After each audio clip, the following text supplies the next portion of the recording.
Hey, it worked, Ray. We are live.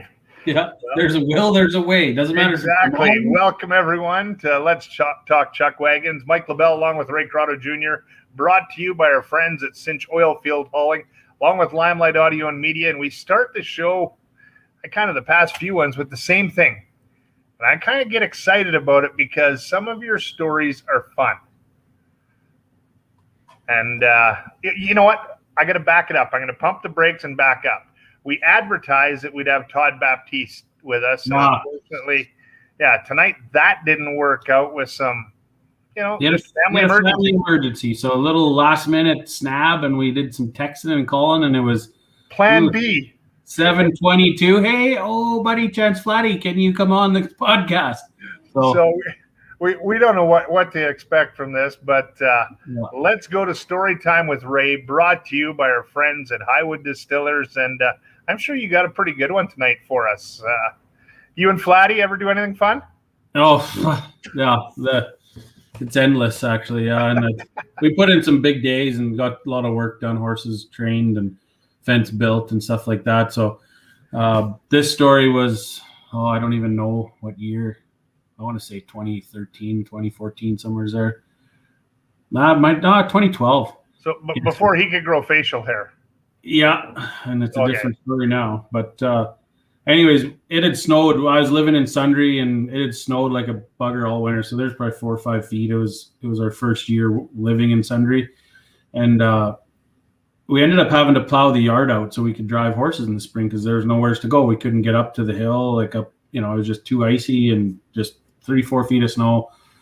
So we're driving around in front of the riding arena and, up and down the driveways. The driveways were like 200-300 yards long and enough room to kind of just get the horses started and make a few miles. And then we'd go down the gravel road to the end and turn around and come back up. There's a gradual hill that went down, and my wagon at the time had brakes on it. So brakes are pretty handy when you're going downhill, so because it doesn't run up on the horses and hit them in the ass and spook them, to make things worse with a new horse, right? So anyways, we got some drives in, some new ones. I got 2 of these big bay horses paired up, and one we ended up calling Big Earn, and then this other horse that he learned how to. He just started kicking. So we're driving by the arena, and I must have touched him with the pole, and he kicked. And when he kicked his foot right through the front of the wagon. So he went down in a pile. Then the horse fell on top of him, and we're all tangled up in a rat's nest and just complete shit show, right? So, and I had 2 young kids that were, new to wagon world, new to horses. When they come to me for hired hands, they didn't even know how to catch a horse. So there's me and Flatty and these 2 kids, and we're teaching them and trying to get them, broke into our routine and how to get things done. So a little nervous when horses are laying on the ground and kicking and tangled up in harness. So we get them undone, get the horse's foot out of the front of the wagon. So when he kicked, there's a brake pedal on the dash, and he kicked the front of the dash out right where the brake pedal was supported, right? So ended up I didn't have any brakes. So we were halfway back to the barn, and I remember for years and years, Dad and Grandpa, they would always, I was going to take them back to the barn and just unharness and get a different set and go again. So I'm sitting by the wagon and trying to figure out what's all broken. And then Chance and the hired hands are halfway back to the barn, and I holler, "Bring him back here." Because Dad and Grandpa would just hook him back up and keep going, right? We got to break these horses. So Chance turns around and he looks at me and he's just shaking his head at me. And so we get him hooked back up, we get going, and we're going out the end of the driveway, and you have to take a right-hand turn, and the horse that kicks is on the right-hand side. So I was going slow, and I'm thinking I'll just go slow and so I don't spook him or whatever, and you don't kick again. And then we'll turn a complete 180 and come back up the other driveway into the yard. Well, we end up making it about 90 degrees, and he goes to kick. So then I'm like, well, I'll just go down the hill, down the road, on the gravel range road, and he'll scoop out of it. So we're going down this hill, and about 4 jumps later, I realize, we don't have any brakes. And about 3.5 jumps later after that, we're in a flat-out runaway down this hill. And at the end of the hill, There's the river. Is the river. Yeah, the bottom of the hill is the river. So I remember going to your place, yeah. Yeah, we're the only thing we were missing from an old Western like movie was like an old wagon wheel wagon to make things like black and white and back in the 1900s. So I look back at Flatty and I'm like, bail out. And he's like, what? Like we're in a mad runaway and I don't know where this is going. So I have no ambition to kill my friend or myself. And, typically we don't abandon ship on a couple of horses, but, about 3 years before that, we had a pretty big wreck up in Bonnyville and I had Chance Vegan was there at the time and buggered his shoulder and had a friend break his leg. And so I wasn't going to do a repeat. So Flatty goes out the back of the wagon and just hops out and just on the gravel and burnt the palms of his hands off and he's skidded from eyeball to asshole, right? So I crawl over the seat and I'm trying to get out the back of the wagon. So I sit on the back of the wagon and I'm sitting there and I just kind of hop out and I'm facing backwards and I just land on my bum and I lay down. I'm just sliding down this road, right? So I had gloves on. I had nothing wrong with me. And Chance, he's all skidded up, like hands are buggered, and he pops up, and then we holler at the hired hands to bring the side-by-side because we got to go down and check where these horses ended up. And I figured, okay, for sure there's going to be one dead or, it ain't going to be good. Well, we get there, and they're about 300 yards down, and the road went straight, and there's a little clearing to the left, and they ducked to the left, and they hit a poplar tree, like about this big, and the one horse hit it right here and it split his collar and they broke a line and they were just standing there. Like not a scratch on him, nothing wrong. Meanwhile, Flatty took the brunt of it all. Flatty took the worst damage? Oh, yeah. Yeah. All right, so. Let's bring him in just to see if he remembers this the same way. See if he's there. Oh, yeah. Flatty, you there? He disappeared on us, right? Oh, did we lose him again? No, like he just, I don't know. I don't know where he's at. I can't see him. He's coming, I'm sure. I'm sure he'll show up at some point. Hopefully, yeah. He's in Dewberry. He's set up. He must have hauled there last night or this morning, and he was doing chores just as we contacted him last night. But he just disappeared. That's okay. Well, I mean, I have a couple funny Chance stories because obviously I did some Shaw TV when he was out riding, and I don't know that there was anyone that was as much of a prankster as him. He liked to have fun. He's probably as close to a brother as I got in the wagon world, and it didn't matter what we had in front of us. We could get it done if it was a lot of work. Put in hours, and at the end of the day, there was always fun to be had. He liked going out to the dances or the cabarets and to the bars, and I didn't go too much with him when we were traveling together. Probably the last 4 years of my career, I supplied the truck to pull the camper, and we stayed in his camper, and then we had another truck to pull the hired hands camper and pull the wagon and stuff. So me and him chummed along pretty good, and I did a lot of the cooking because he didn't know how to or didn't want to eat. And well, I mean, he needed to keep his weight down. He needed to be able to jump higher. Eh? Those outriding horses were getting taller. He was doing lots of jumping back in those days. Wasn't just horses. So, oh boy, where is he? He's got to come back soon. Hopefully, he'll be back. Yeah. Maybe his phone died. It may have. I'm going to be honest with you, folks. When we started this out, about 7:20, we get a phone call from Todd Baptiste that he has a family emergency. He can't come. So what do? You go to Plan B. Well, everyone's Plan B is your best buddy. Yeah. I didn't know where he was or what he was doing, so I got on the horn. Flatty's. He's like, no, I don't want to. I'm not good at these kind of things. And I'm like, get your butt on here. You're our last minute call. We got to get you on. I was going to call you anyway, so you might as well be on tonight. Exactly. I mean, at least he doesn't have time to sit and think about it. Hopefully he'll come back. Yeah. It'll be good. Now, I'm going to touch a little bit on Todd Baptiste because we were going to have him on. It would have been exciting had things not happened. We talk about a guy who was in the CPCA, the 2019 High Point champion, the 2019 CPCA champion. Here's a guy that's been around wagon racing a little while and just had the I'm going to say the year of his career so far. Yeah, absolutely. And I could see it. I went to North Battleford that spring, and it was their first race of the year, and his outfits were working really good. So, look who's back. Is he coming on? Hey, Flatty, can you hear us? Can you hear us, Chance? There we go. I think he's there. Trying to be. Maybe he's going to get better service. Well, he's the mayor of Dewberry today. I think that's what he's doing. He's probably driving to. There's not really high ground in Dewberry. It's kind of flat. Yeah, I think it's a little lower around there. Good farmland, good little community. It's probably the most victorious Chuckwagon communities in the.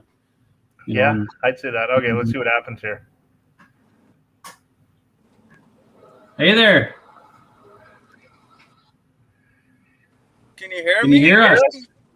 Oh, yeah. So, did you have to go down to the Dewberry Hotel there, the bar, and get some wine? In Dewberry, I guess. You should really put your seatbelt on, eh? It's the law. He can't hear us. Oh, my goodness. This is the Hillbilly podcast we got going on. Yeah. Welcome to Redneck 101. Oh, there we go. See, the seatbelt just went on. Okay, so I just finished telling the story about our rodeo downhill and how you got such good road rash on your hands, and everybody ended up being okay after the runaway down the river hill. And anyways, you want to touch on it, or any good memories from that wide open rodeo down the hill we had? Yeah, that was not much fun. My eyes were about pool ball sizes, and when the ass of the wagon was whipping side to side on each side of the ditch when we're going down the hill, I was when I was going down the hill, and the hired man was sitting on top of the hill looking at us like, what do we do now? But it wasn't fun. Put it that way. Now, do you have any funny stories about Ray that, you just shook your head and said, how did I end up here? No. Can you hear us? Can you hear us, Chance? I don't think he can hear us. I'll see if he can hear us here. Over the last year, Chance, obviously, no. Oh, yeah. Over the last year, no wagon racing, not a whole bunch of training. What does a guy do for 2020 when, there's no wagons to run?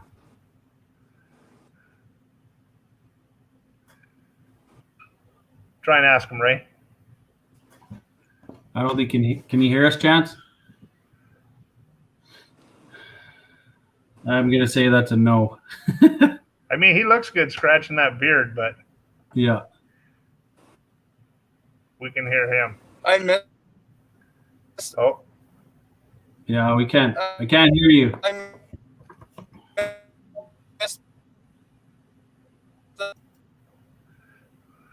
I'm gonna try and add him in here. There we go. Well, let's go back, and I'm going to have you, Ray, tell a couple of Chance stories because you were someone that employed him as an outrider. You know a little bit about the story of how Chance raced some mini chucks, went to the outriding pen, kind of hooked up with one of the WPCA drivers and became a driver, and he's a guy that's traveled the whole path. Yeah, he started, he was young. He's, 8-10 years old. Then they were pony racing. So that was when the pony races first come out. And then, he's a super athletic guy, played hockey and always just fit the mold to be an outrider. So ended up kind of growing up and helping, made friends with Doug Irvine and grew up around Doug. And then from there, Doug gave him his start in the outriding pen, driving and breaking horses and kind of getting them going.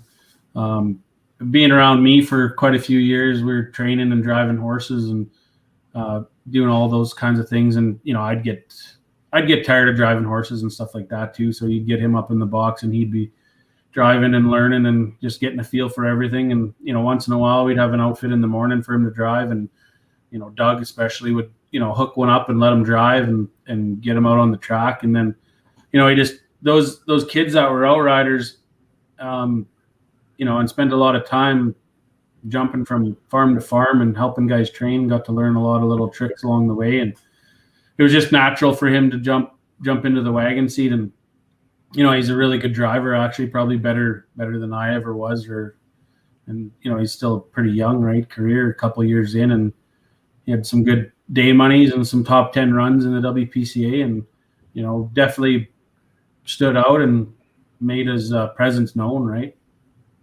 Well, and they're in Dewberry because that's where the WPCA is going to start their season this weekend. And, somewhere that you're going to head to is up to the Poundmaker, to the CPCA. I think you're going to try and make it up there this weekend.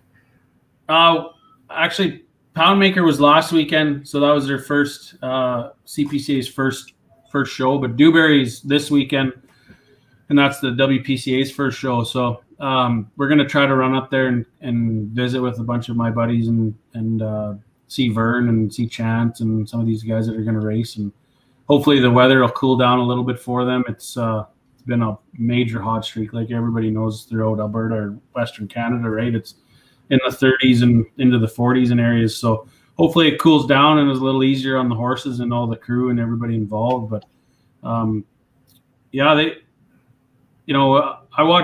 listened to the Poundmaker races for the CPCA, and they do some live video on Facebook. So it's really good, easy to stay in tune and watch and see who's performing. And, Ryan Baptiste, so Todd's younger brother, had a really good weekend. He got into the dash.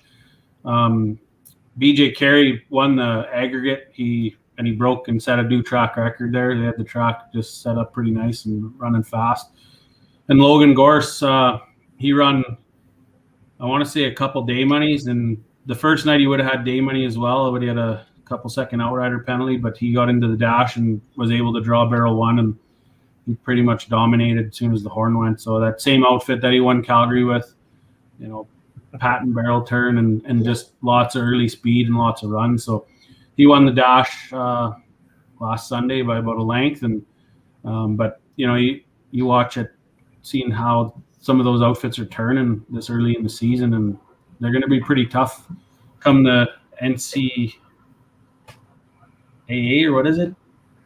Yeah. Show? Yeah.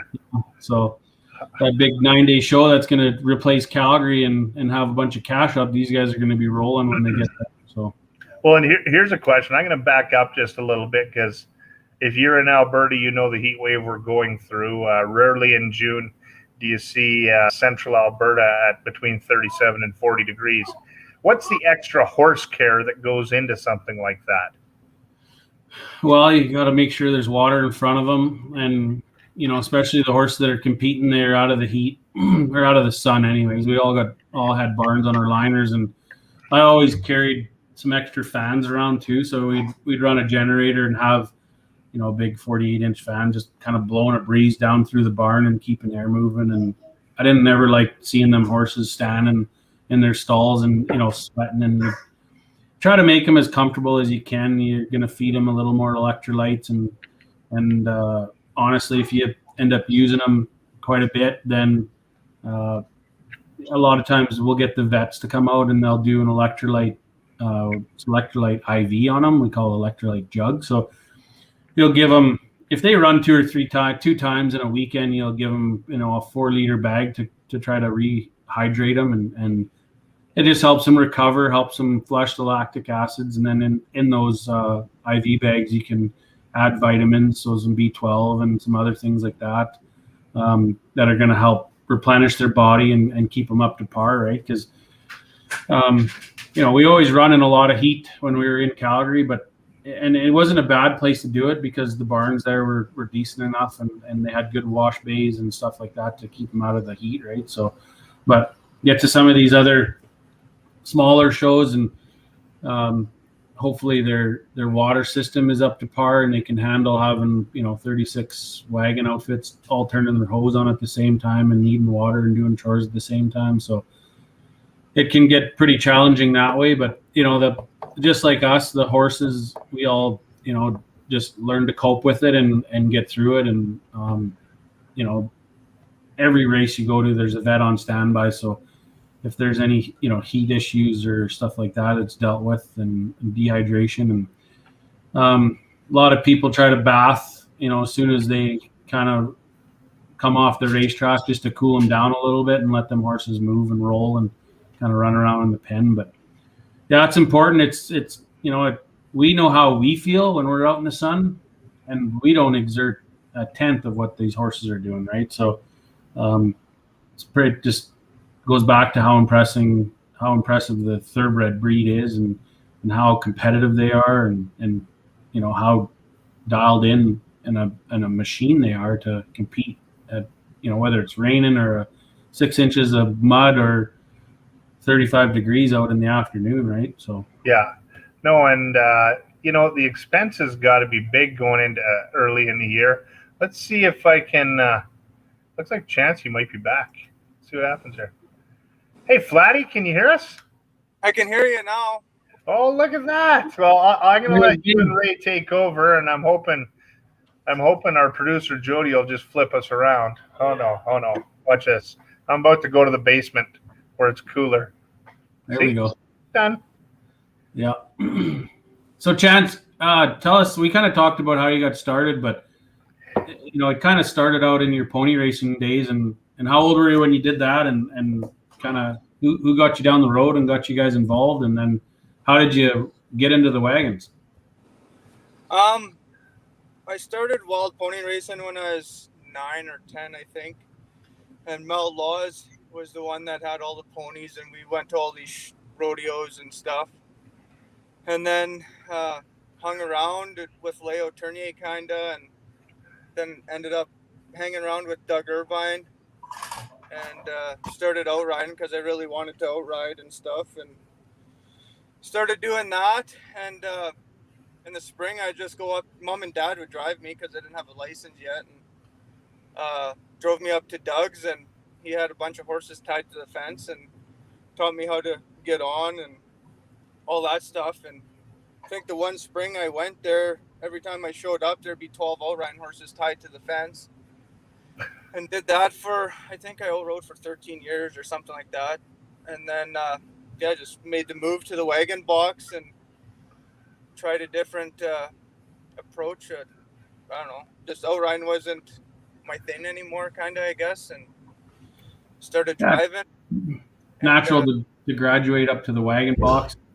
It's always something you work your way up the ladder, and the next step is getting into your, getting your own wagon outfit, right? So who were some of your biggest supporters when it was coming down to getting started and buying all the gear and all the horses? And I know you outrode a lot and saved up a lot of money and had, kind of a good head start, but well, Doug kind of pushed me into the driving kind of and helped me quite a bit.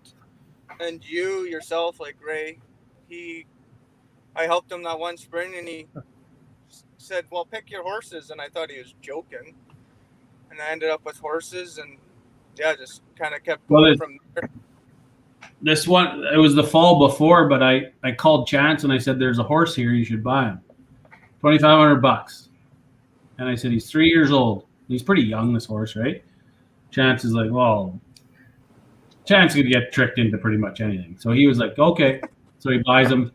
So then the next spring he shows up and he's training with me, and we had like 15 new ones. And it was just like, there's a lot of work, breaking and training every day. So, and Chance I wasn't paying because I had two other hired hands that I was paying there. So at the end of spring training, I said, okay, you own one horse and you need 4 to make an outfit. So pick 3 others out of this pen of 6.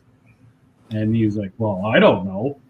So anyways, we mismatched a group of horses together. And anyways, I ended up giving him 3 horses for helping me for that spring. And then he kind of had his first group of horses to start driving and to sell and pedal or whatever to keep building his team. And kind of a cool story is that horse that he bought, that very first horse, ended up being his good right leader, and that's the horse he drives on, on running day monies and like this. What are the odds? And I, for myself, the very first horse I ever bought ended up being the best horse I ever owned too, and he was a good right leader. So it was kind of a cool little story how it all turned out. It's a transition. So over the course of, I guess, the last year, Chance, there hasn't been a bunch of wagon racing. There hasn't been a bunch going on. What do you do to keep yourself engaged, keep the horses ready? Like you just can't spring train all year long. What do you do? Well, the winter, come the fall, that first season we were canceled, and I went to work and was haying for a buddy back home, doing haying and custom seeding and stuff. And then the fall came around, and I don't know, I got the itch to buy a couple more new ones because we broke all the ones previous to the year. And I think I ended up with 13 new ones that I've had. And come this spring, me and Jordy were pretty busy because I was training at Blackie with Jordy. So we were pretty busy. He had a bunch of new ones, and I had lots of new ones. And yeah, it's just, I don't know, it's been training, and it's been tough, but it's, I don't know, stay training and keep your mind on it, I guess. Yeah, it's tough. There's a lot of unknowns, a month and a half ago, and you got to stay focused and keep building and prepare like, there's an actual season. And it worked out that, when did you guys travel up to Dewberry? We left home at 2:30 in the morning on Sunday, and we got up here Sunday at 11 o'clock, something like that. So we've been here for 2 days now and got a couple blows on the horses, and I don't know, things are looking pretty good, I think. Yeah, you're liking where they're fitting up and getting ready? Well, we've been training since, we started driving a bunch of the new ones in middle of March, I think we started, and then there's a lot of unknowns still, and been just truck training. And last week we went to High River for a week and tried to iron things out, I guess. Yeah, it takes time, especially when you're early in your career and building your core group and trying to, you talk about new ones when you only, you can pack 15 head down the road, 18 head, and there's 10 of them that are new. So your core veteran string is probably 4 horses, 5, and you're trying to mix some new ones around them and get them all to work and be, competitive. So there's a lot that goes into it. A lot of stress, a lot of thinking and scratching your head, and a lot of hoping. So things have changed this year a little bit for you guys, Chance, on the WPCA. There's no more tarp auctions. Where does that leave someone like you coming back in a year later? You got to find sponsors, hope that they come aboard. Where does that stand right now for the Chance Flad outfit? Well, right now we're just trying to find sponsors, and there's people that want to do it, but I know it's tough for everyone, right? And we're just trying to get by. So any little bit of help is a lot appreciated. And I don't know, I got High River, the last 3 days of High River and Strathmore sold, but from there on, right now, I'm just waiting to hear from some guys and stuff, so. No, and that's important. And I have to imagine, because obviously I'm not a Chuckwagon driver, that initial startup from when you start spring training, you start the feeding program, you put shoes on the horses, you take care of all your tack, you basically get the wagon all done up and everything. That can't be a cheap start to the Chuckwagon season. No, it's not. And you got to have a bunch of money behind you when you start spring training, because there's a lot of input into it to get ready and all that stuff. So there's always an expense to it, and just never seems to end. But I don't know, we try to get by, and the horses. Yeah, there's lots of things where, right from, getting your trucks and trailers safety, fixing anything, tires, brakes. You want to have a good rig that's going to get down the road and not be stranded, because if you're stuck on the side of the highway with a load of horses in the summer, it doesn't take long, and they're starting to overheat in there, and they're getting pissed off and probably fighting and kicking a little bit and want out, right? So it was always a big thing for me. I always, maybe spent a little too much money back into the equipment and trying to look good and everything, but I think it paid off in the end when you could get to a show and have no issues and, not blow any tires, don't have any breakdowns, things like that. So equipment's key, and look good, feel good, race good, right? So now you outrode for a long time, and you were, I would put you in the elite group. I mean, if someone was looking for an outrider and a dash, if someone was looking for an outrider and they were running in the late heats at Calgary, you were one of the guys they were coming to. Do you have any, I guess, funny stories from outriding, or stories where, guys are talking to each other on the backstretch or leaving the infield anywhere that, the average person wouldn't know or wouldn't hear about? Not really. I don't know. All of us joke around once we get going if everything looks good and stuff, but there's not too much. We just joke around and try to have fun, right? That's what it's about, is having fun. If you ain't having fun, there's no sense in doing it. No trash talking going on back there? Well, Croteau one time cussed me out around the truck. The whole way. This seems to be a trend. Probably one of the first times that I got him to ride for me, and like there was nobody left, or there's very little people to pick from, and I knew he rode for Doug, and he was a good kid, and I'd bought a lead team off of Shane Carter, and they were tough to hold in the infield, and I think this is the race you're talking about, or what? Yeah. Yeah. So Chance was pretty young. Like, it was my first or second. Well, what was it? My second year or third year? Yeah. What were you, 15, 16, 17 maybe? 16, I don't know. Yeah, 16 or 17. So I told him how I wanted these horses held, and he didn't do it. And then I cussed his ass. And then I got a cussing from Doug because he was only 16. And anyways, it ended up in the long run, we become good friends and made up for it. But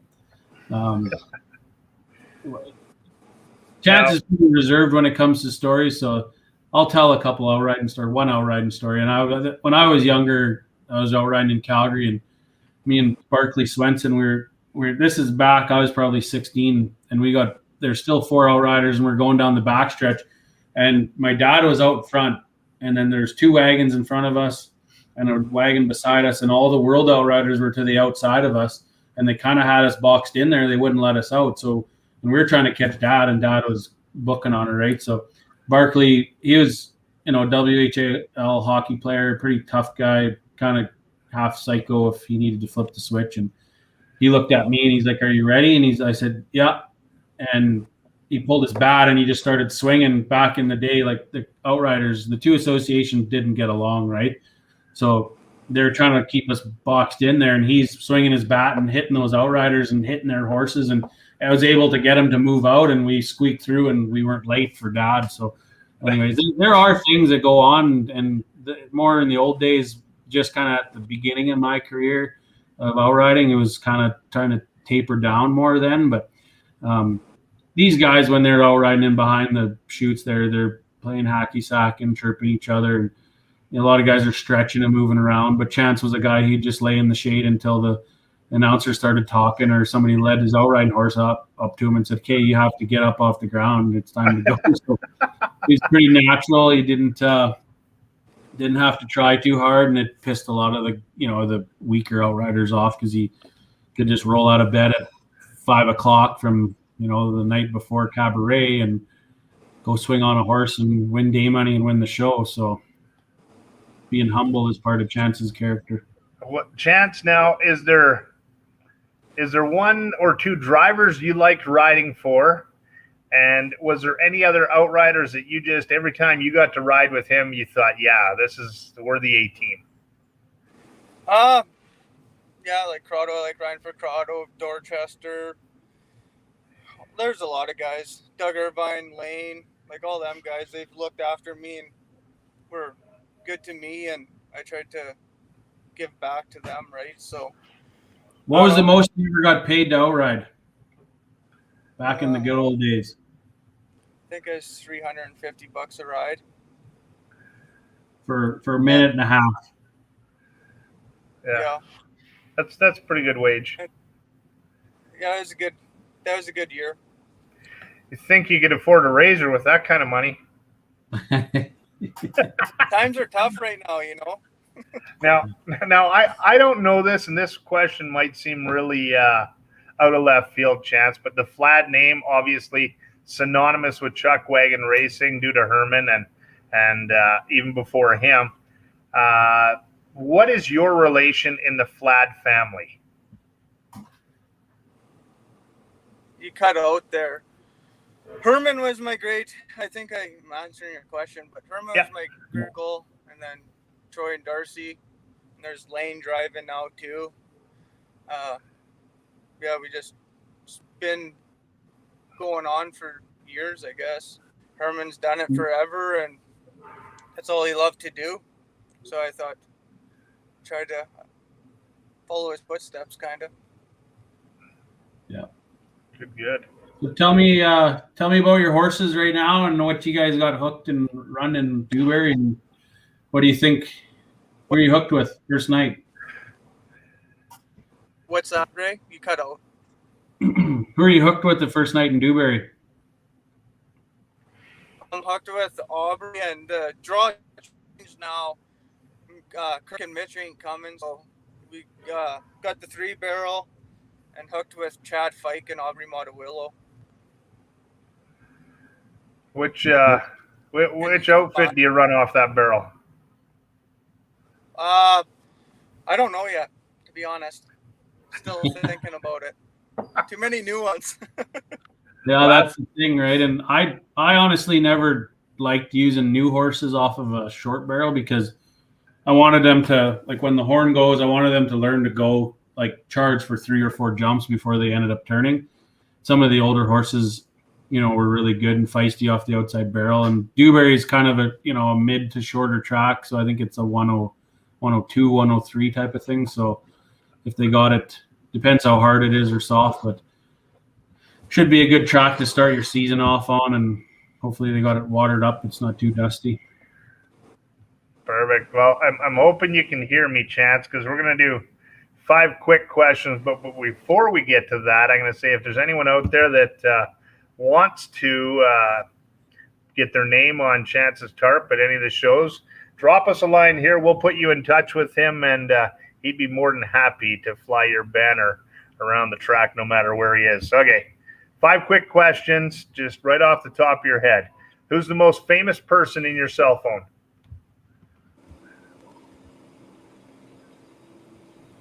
Can't hear you out.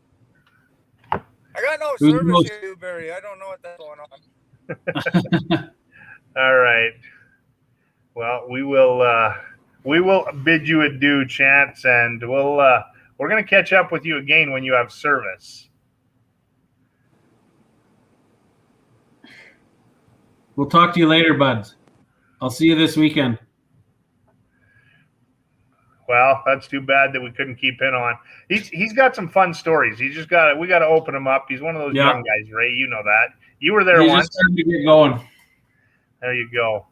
Well, it's been a fun time. I can't wait to talk about, now that we're racing, you and I are going to have some results, some antics, some people that have had some good weekends that we can have on the show, and I'm excited about it.